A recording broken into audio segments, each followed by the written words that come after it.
Hello बच्चों, welcome back to my channel. कैसे हैं आप सब। मैं आप लोगों को बिजनेस फाइनेंस या फाइनेंशियल मैनेजमेंट पढ़ा रही थी, जिसमें मैंने आप लोगों को कैपिटलाइजेशन चैप्टर पढ़ाया था और उसमें कुछ इंपॉर्टेंट फार्मूलाज जो होते हैं वो लिखवाए थे और साथ ही कहा था कि इसको अच्छे से लर्न कर लीजिएगा क्योंकि आगे इसी से ही हम न्यूमेरिकल सॉल्व करेंगे।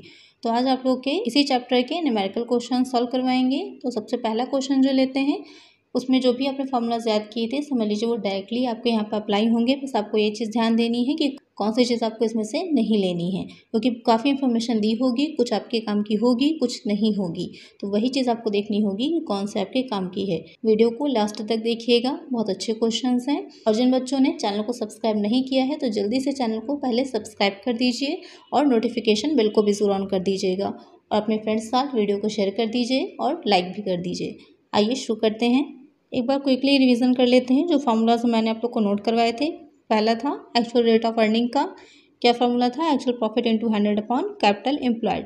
दूसरा हो जाएगा करेंट रेट ऑफ अर्निंग का क्या था formula, dividend rate into 100 upon market price of share. Next था book value of the business, इसका क्या फार्मूला था, total asset minus outside liabilities. Next हो जाएगा real value of the business, average profits into 100 upon current rate of earning. उसके बाद next है आपका बुक वैल्यू ऑफ शेयर्स, इसका फॉर्मूला क्या हो जाएगा, book value of business upon total number of shares. उसके बाद रियल वैल्यू ऑफ शेयर्स, इसका फॉर्मूला हो जाएगा real value of business upon total number of shares. तो ये कुछ इंपॉर्टेंट फार्मूलाज थे जो मैंने आप लोग को लिखवाए थे। इनको डिटेल में मैंने इससे जो लास्ट वीडियो थी उसमें समझाया है। तो जो बच्चे नए हैं मेरे चैनल पे वो पहले जाकर उस वीडियो को देख लीजिए, तो डिटेल में आपको ये सारे फार्मूलाज अच्छे से वहाँ पर मैंने समझाए हैं। अब लेते हैं अपना पहला क्वेश्चन। फर्स्ट क्वेश्चन हो जाएगा लाभार्जन की वास्तविक दर बताइए, find out actual rate of earning if actual profit 50,000 है, एवरेज प्रॉफिट 30,000 है, कैपिटल एम्प्लॉयड 5 लाख है। यहाँ पर क्वेश्चन में आपको कुछ इन्फॉर्मेशन दी हुई है, आपको उससे क्या निकालना है, एक्चुअल रेट ऑफ अर्निंग निकालना है। तो सबसे पहले हम याद करेंगे कि हमारा फॉर्मूला क्या था, एक्चुअल रेट ऑफ अर्निंग का actual profit into 100 upon capital employed, यानी कि जो वास्तविक लाभ होगा उसको 100 से मल्टीप्लाई किया जाएगा और जो नियोजित पूंजी होगी कैपिटल एम्प्लॉयड होगी उससे हम डिवाइड कर देंगे। एक्चुअल प्रॉफिट और एवरेज प्रॉफिट, दो प्रॉफिट यहाँ पर आपके क्वेश्चन में दे रखे हैं, तो यहाँ पर कंफ्यूज नहीं होना है। हमको कौन सा लेना है, जो वास्तविक लाभ होगा, एक्चुअल प्रॉफिट होगा कितना है 50,000 इंटू 100 आ जाएगा। अपॉन में कैपिटल एम्प्लॉयड क्वेश्चन में दे रखी थी आपके 5 लाख की, उसको हम लिख देंगे। अब हम इसे डिवाइड कर देंगे, डिवाइड करने पर कितना आ जाएगा, 10% आ जाएगा। यही क्या हो जाएगा, हमारा आंसर हो जाएगा, एक्चुअल रेट ऑफ अर्निंग हो जाएगा। देखा आपने कितना इजी था। अगर आपको अच्छे से फॉर्मूलाज लर्न है तो बहुत आसानी से आप इसको सॉल्व कर लेंगे। आइए नेक्स्ट क्वेश्चन पे चलते हैं।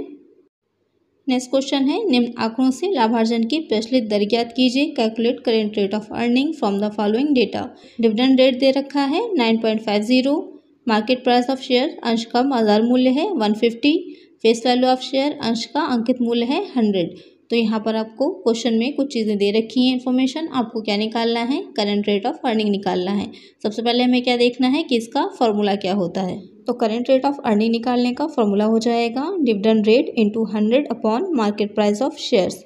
डिविडेंड रेट आपके क्वेश्चन में दे रखा था 9.50, नोट कर लीजिए, इंटू 100 हो जाएगा। उसके बाद दो तरह के आपके प्राइस दे रखे थे, एक फेस वैल्यू दे रखी थी, दूसरी मार्केट वैल्यू दे रखी थी।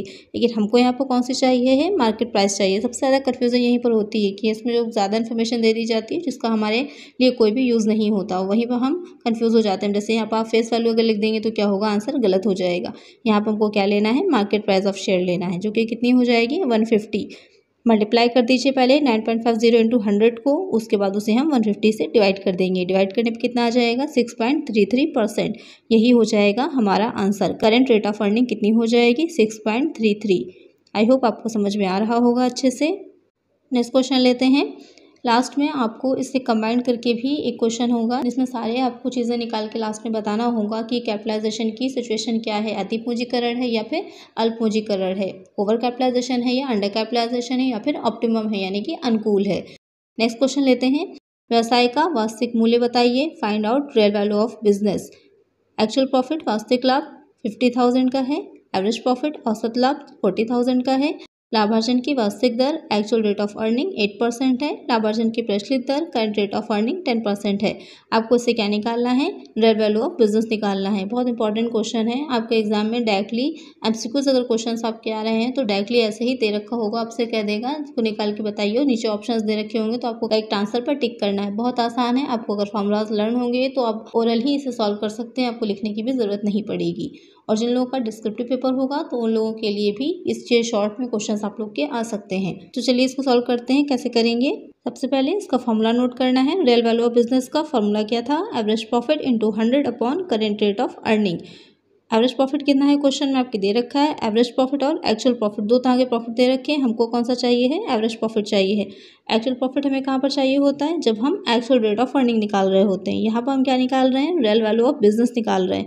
इसके लिए हमें क्या चाहिए है? एवरेज प्रॉफिट चाहिए। कितना है क्वेश्चन में? 40,000 का into 100 upon current rate of earning. यहाँ पर आपको करंट रेट ऑफ अर्निंग बता रखी है कितनी? 10%। उसको हम अपॉन में रख देंगे। उसके बाद इसको सॉल्व करेंगे। पहले मल्टीप्लाई कर लीजिए, उसके बाद 10 से डिवाइड कर लीजिए। कितना आ जाएगा? 4 लाख आ जाएगा। तो रियल वैल्यू ऑफ बिजनेस कितनी हो जाएगी? 4 लाख की हो जाएगी, 4 लाख की हो जाएगी। यही हो जाएगा हमारा आंसर। चलिए नेक्स्ट क्वेश्चन लेते हैं। थोड़ा इंपॉर्टेंट भी है, थोड़ा ट्रिकी भी है, इसे ध्यान से समझिएगा। क्वेश्चन क्या है? यदि व्यवसाय का पुस्तकीय मूल्य 3 लाख रुपए हो तथा अंशों का पुस्तकीय मूल्य 15 रुपए हो तो अंशों की कुल संख्या क्या होगी? If book value of the business is 3 lakh and book value of share is ₹15, then what will be the total number of shares. यहाँ पर आपको पुस्तकीय मूल्य जो बिजनेस है उसकी बुक वैल्यू ऑलरेडी बता रखी है और साथ ये भी बता दिया है कि बुक वैल्यू ऑफ शेयर कितनी है। आपको क्या निकालना है? टोटल नंबर ऑफ शेयर्स निकालने हैं। तो जितने भी फार्मूलाज मैंने बताए थे उसमें आपको टोटल नंबर ऑफ शेयर्स निकालना नहीं बताया था, लेकिन टोटल नंबर ऑफ शेयर्स निकालना यूज किया था हमने किस चीज़ को निकालने में? शेयर्स का पुस्तकीय मूल्य निकालने में, बुक वैल्यू ऑफ शेयर्स निकालने में। तो ये चीज़ आपको तभी अच्छे से समझ में आएगी जब आपको अच्छे से फॉर्मूलाज जितने भी हैं वो लर्न होंगे। सबसे पहले हम क्या रखेंगे? जो बुक वैल्यू ऑफ शेयर्स का फॉर्मूला रखेंगे। क्या हो जाएगा? Book value of shares is equal to book value of business upon total number of shares. अच्छा, एक चीज़ और ध्यान में दीजिए। आपके माइंड में क्वेश्चन आ रहा होगा कि हमने यहाँ पर रियल वैल्यू ऑफ शेयर्स से क्यों नहीं निकाला। रियल वैल्यू ऑफ शेयर्स हमने इसलिए नहीं निकाला क्योंकि रियल वैल्यू नहीं दे रखी थी। कौन सी दे रखी थी? बुक वैल्यू दे रखी थी। अगर रियल वैल्यू दे रखी होती तो वो अलग आपको फॉर्मूला लग जाता, लेकिन यहाँ पर बुक वैल्यू है इसलिए हम इस फार्मूले से सॉल्व करेंगे। तो book value of shares question में कितनी दे रखी है? 15 हो जाएगा। बुक वैल्यू ऑफ बिजनेस हमें पता है 3 लाख हो जाएगा। टोटल नंबर ऑफ शेयर्स हमें नहीं पता है तो उसको हम एज इट इज लिख लेंगे या आप उसको एक्स भी लिख सकते हैं। उसके बाद क्या करा जाएगा? क्रॉस मल्टीप्लाई किया जाएगा। क्रॉस मल्टीप्लाई करने में क्या होगा? टोटल नंबर ऑफ शेयर्स बाहर आ जाएगा और जो 15 था वो अपॉन में चला जाएगा। उसके बाद जब इसे डिवाइड करेंगे 3 लाख अपॉन 15 तो कितना आ जाएगा? 20,000 शेयर्स। यही हो जाएगा हमारा answer, total number of shares. I hope आपको अच्छे से समझ में आ गया होगा कि अगर इस तरह से क्वेश्चन में दे रखा हो तो आपको इसे कैसे सॉल्व करना है। ये आप तभी अच्छे से सॉल्व कर पाएंगे जब आपको अच्छे से फॉर्मूला सारे लर्न होंगे। आइए अब देखते हैं कि जो कैपिटलाइजेशन के सिचुएशन को हम निकालते हैं कि अंडर कैपिटलाइजेशन है या ओवर कैपिटलाइजेशन है तो उसे हम कैसे सॉल्व करते हैं। आप स्क्रीन पर एक क्वेश्चन देख रहे होंगे जिसमें एक बैलेंस शीट दे रखी है। साथ ही क्या बताया है कि श्यामजी लिमिटेड का 30 दिसंबर 2021 को निम्न आर्थिक चिट्ठा है।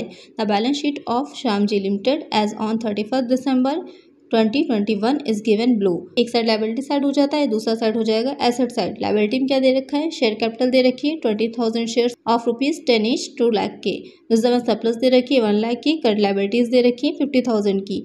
उसके बाद टोटल हो जाएगा। फिर आ जाएगा एसेट साइड, उसमें है फिक्स्ड ब्लॉक्स दे रखे हैं 2 लाख के और सर्कुलेटिंग एसेट्स दे रखी है 1,50,000 की। उधर भी टोटल आपका 3,50,000 है। उसके बाद नीचे क्या दे रखा है? यदि श्यामजी लिमिटेड का औसत वार्षिक लाभ 24,000 रुपये है तो पूंजीकरण की प्रचलित दर 8% है। तो बताइए कि पूंजीकरण की क्या स्थिति है। If the average annual profit of Shyamji limited is ₹24,000 and current rate of capitalisation is 8%, what is the situation of capitalisation. यहाँ पर आपको बताना है कि पूंजीकरण की क्या स्थिति है। अंडर कैपिटलाइजेशन है, ओवर कैपिटलाइजेशन है या फिर ऑप्टिमम है। एक अनुकूल स्थिति भी होती है जब ये माना जाता है कि जो भी हमने पूंजीकरण किया है, कैपिटलाइजेशन किया है वो परफेक्ट है, वो पूरी तरह से सही है, ना उसमें हमारा कोई नुकसान हो रहा है ना ही कोई घाटा हो रहा है। तो यहाँ पर इसे सॉल्व करने के लिए या फिर ये जानने के लिए कि कैपिटलाइजेशन की सिचुएशन क्या है, जो मैंने आप लोग को आप स्क्रीन पे देख रहे होंगे कि एक फिगर लगा हुआ है जो इसने सिचुएशंस बताई थी, जिससे हमें ये पता चलता है कि पूंजी क्रेडिट की स्थिति क्या है, ग्रेटर दैन है या इसमें लेस दैन है। तो ये सारी चीज़ें हमको निकालनी पड़ेंगी। कैसे निकालेंगे? वही जो सारे फॉर्मूलाज मैंने आप लोग को पहले लर्न करवाए थे उसी से। अंडर कैपिटलाइजेशन और ओवर कैपिटलाइजेशन की स्थितियाँ अलग अलग थी, तो मैंने आप लोग को इससे पहले की वीडियो में डिटेल में समझाया हुआ है वो चीज़। तो आइए सबसे पहले हम निकालते हैं इसका करंट रेट। तो करंट रेट आपके क्वेश्चन में ऑलरेडी दे रखा था 8%, तो उसे एज इट इज़ लिख लीजिए, उसमें आपको कुछ नहीं करना है। उसके बाद हमें क्या निकालना है? एक्चुअल रेट ऑफ अर्निंग निकालना है। तो actual profit into 100 upon capital employed. Actual profit कितना था आपके क्वेश्चन में दे रखा था 24,000 का, इंटू 100 हो जाएगा अपॉन में कैपिटल एम्प्लॉयड। कैपिटल एम्प्लॉयड निकालने के लिए क्या करेंगे? तो आपके एसेट साइड दे रखा था, जो उसका टोटल एसेट्स माइनस क्या हो जाती है? करंट लायबिलिटी हो जाती है कैपिटल एम्प्लॉयड निकालने का फॉर्मूला। तो टोटल एसेट कितनी है जो आपकी बैलेंस शीट दे रखी थी क्वेश्चन में 3,50,000 की, उसमें से हम जो करंट लायबिलिटी 50,000 की उसको लेस कर देंगे। तो कैपिटल एम्प्लॉयड कितनी निकल के आ जाएगी? 3 लाख की निकल के आ जाएगी।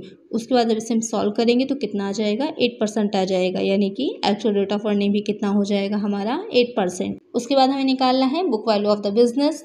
इसको निकालने का फॉर्मूला क्या था? टोटल एसेट माइनस आउटसाइड डेब्ट। तो टोटल एसेट कितनी है? 3,50,000 और जो आउटसाइड डेब्ट है 50,000 के करंट लायबिलिटी वही हो जाएगी, उसे हम लेस कर देंगे। तो book value of the business कितनी निकल के आएगी? 3 लाख निकल के आएगी। उसके बाद हम निकालेंगे real value of the business, average profit upon current rate into 100। Average profit कितना है? 24,000 का, इंटू 100 अपॉन 8 हो जाएगा, जो करंट रेट आपके क्वेश्चन में दे ही रखा था। सॉल्व कर लीजिए, कितना आ जाएगा? 3 लाख आ जाएगा। उसके बाद हम निकालेंगे बुक वैल्यू ऑफ पर शेयर। इसका फॉर्मूला क्या था? Book value of the business upon number of shares. Book value of the business कितनी है? अभी हमने निकाली ही थी, कितनी आई थी? 3 लाख की, और नंबर ऑफ शेयर्स क्वेश्चन में दे रखे थे 20,000 हो जाएगा अपॉन में। सॉल्व करिएगा, कितना आ जाएगा? 15 आ जाएगा। फिर आ जाते हैं रियल वैल्यू पर शेयर। अभी हमने इससे पहले निकाली ही है, कितनी आ जाएगी? 3 लाख की, नंबर ऑफ शेयर्स वही 20,000 हो जाएंगे, डिवाइड करिएगा तो ₹15 आ जाएगा। अब हम क्या करेंगे? आपस में कंपैरिजन करेंगे। तो पहली स्टेज क्या होती थी? करंट रेट ऑफ अर्निंग और एक्चुअल रेट ऑफ अर्निंग के बीच में कंपैरिजन करना। तो यहाँ पर करंट रेट ऑफ अर्निंग भी 8% है और एक्चुअल रेट ऑफ अर्निंग भी 8% है, यानी कि वास्तव में जो हमारी अर्निंग हो रही वो भी 8% है, और जो करंट रेट उस टाइम मार्केट में जितनी जो हमारी जैसी ही कंपनियाँ हैं उनकी अर्निंग भी कितनी है? 8% है। तो क्या हो जाएगा? इक्वल हो जाएगा। फिर हमारी book value of the business कितनी है और actual value of the business कितनी है, इसमें कंपैरिजन करना है। तो बुक वैल्यू यानी कि पुस्तकीय मूल्य हमारे बिजनेस का जितना था 3 लाख, और जो रियल वैल्यू ऑफ यानी कि एक्चुअल में जो हमारे एसेट्स हैं वो भी 3 लाख की, यानी कि जो बुक्स हमारी दिखा रही हैं वैल्यू एसेट्स की वो भी 3 लाख है, और जो एक्चुअल में हमारी जो एसेट है उसकी वैल्यू भी 3 लाख है, यानी कि इक्वल है। उसके बाद आ जाते हैं बुक वैल्यू पर शेयर, यानी जो हमारी बुक्स हैं जो वैल्यू दिखा रही हैं शेयर्स की वो 15 है, 15 है, और जो एक्चुअल में हमारे शेयर्स की वैल्यू वो भी 15 ही है, यानी कि दोनों इक्वल हैं। तो क्या है यहाँ पर? दोनों ही सिचुएशन इक्वल हैं, जो हमारी बुक्स दिखा रही हैं और जो हमारा एक्चुअल में बिजनेस की वैल्यू है वो दोनों ही क्या हो जाएंगी? इक्वल हो जाएंगी। तो कौन सी सिचुएशन हो जाएगी? ऑप्टिमम हो जाएगी, अनुकूलतम हो जाएगा। आपको अच्छे से समझ में आ गया होगा। अगर क्वेश्चन में आपकी करंट अर्निंग 6% होती और एक्चुअल अर्निंग 8% होती तो कौन सी सिचुएशन हो जाती? और कैपिटलाइजेशन की। और अगर आपके क्वेश्चन में जो करंट रेट होता वो 8% होता और एक्चुअल रेट होता वो हो जाता 6%, तो कौन सी सिचुएशन हो जाती? अंडर कैपिटलाइजेशन की। तो यहाँ पर इक्वल है तो वो हो जाएगी ऑप्टिमम कैपिटलाइजेशन की। आई होप आपको अच्छे से समझ में आ गया होगा कि इस तरह के क्वेश्चंस को हम कैसे सॉल्व करेंगे। तो इससे पहले जो वीडियो में मैंने आप लोग को डिटेल में समझाया था, जब आप वो अच्छे से समझ लेंगे तभी इस क्वेश्चंस को आप सॉल्व कर पाएंगे। तो पहले उस वीडियोस को अच्छे से समझ लीजिए, और जो भी आपके पास बुक होगी उसमें जो भी क्वेश्चंस दे रखे होंगे उसे सॉल्व करिएगा। उसके बाद मुझे बताइएगा कि आपको समझ में सही से आया या नहीं आया। इसके बाद जो आप लोग चैप्टर पढ़ेंगे वो हो जाएगा पूंजी की लागत, यानी कि कॉस्ट ऑफ कैपिटल। बहुत इंपॉर्टेंट चैप्टर है, काफ़ी न्यूमेरिकल क्वेश्चन है और इसमें से बहुत से न्यूमेरिकल्स आप लोग के एग्जाम में आते भी हैं।